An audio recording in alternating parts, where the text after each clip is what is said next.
Nusantara Farm menjadi satu-satunya tempat penitipan dan penggemukan khusus sapi kurban yang ada di Desa Potoan Lauk, Desa Potoan, Kecamatan Palengaan, Pamekasan, Madura. Tidak hanya menjaga kesehatan sapi kurban, Nusantara Farm juga menjaga agar bobot sapi terus bertambah.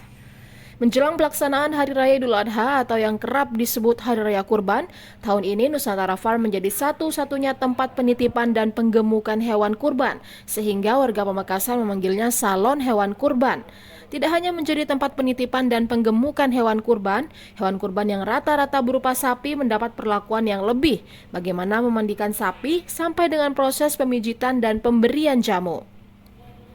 Perkembangan baik kesehatan dan perkembangan sapi rutin dipantau oleh tenaga yang memang sudah disediakan. Menurut Marta Imam Muhtadi, pemilik tunggal penitipan dan penggemukan sapi kurban, pihaknya mengaku jika di tempat penitipan penggemukan hewan kurban miliknya, rumput bukan menjadi makanan utama sapi.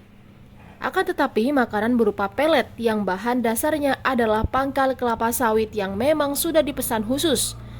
Tatang, sapaan akrab lelaki asal Pademangu ini mengaku selain makanan berupa pelet memiliki kandungan protein yang bagus sehingga pertumbuhan dan kesehatan sapi selama ada di kandang penggemukan ini terjamin.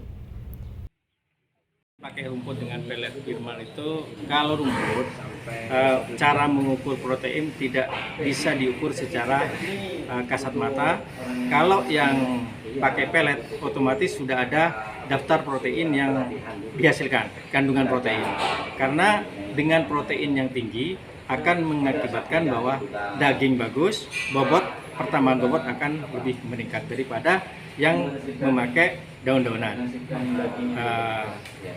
Berdasarkan pengalaman yang telah terjadi dan kami alamin bahwa pakai rumput dan pakai pelet, kenaikan bobotnya sangat signifikan menggunakan pelet. Karena dengan menggunakan pelet bisa kenaikan bobot itu satu hari itu bisa kenaikan bobot sapi itu antara 1 kilo sampai 2 kilo per hari dengan pakai pelet. Tetapi kalau rumput belum tentu. Karena larinya itu lari ke kotoran. Kalau pelet larinya ke daging. Itu yang sangat membedakan. Makanya dengan ini kami menggunakan pelet Wilmar yang mengandung banyak nabatinya sebenarnya. Karena dari bungkil sawit.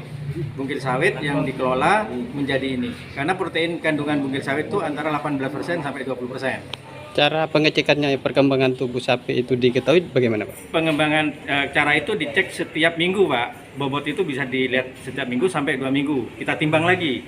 Kalau sapi itu terasa bahwa bobot sapinya sudah menghasilkan bobot 1 sampai 2 kilo per hari, maka itu sudah standar. Tetapi kalau yang turun, kami pisahkan juga sapi itu. Lainkan, kita rawat lebih khusus di situ dengan cara memberikan jamu lebih sering atau bisa lakukan pemberian jamu setiap hari untuk nafsu makan. Dengan nafsu makan yang tinggi maka bobot akan menaik lagi. Dari Pamekasan, Jawa Timur, Baihaki Madura TV melaporkan.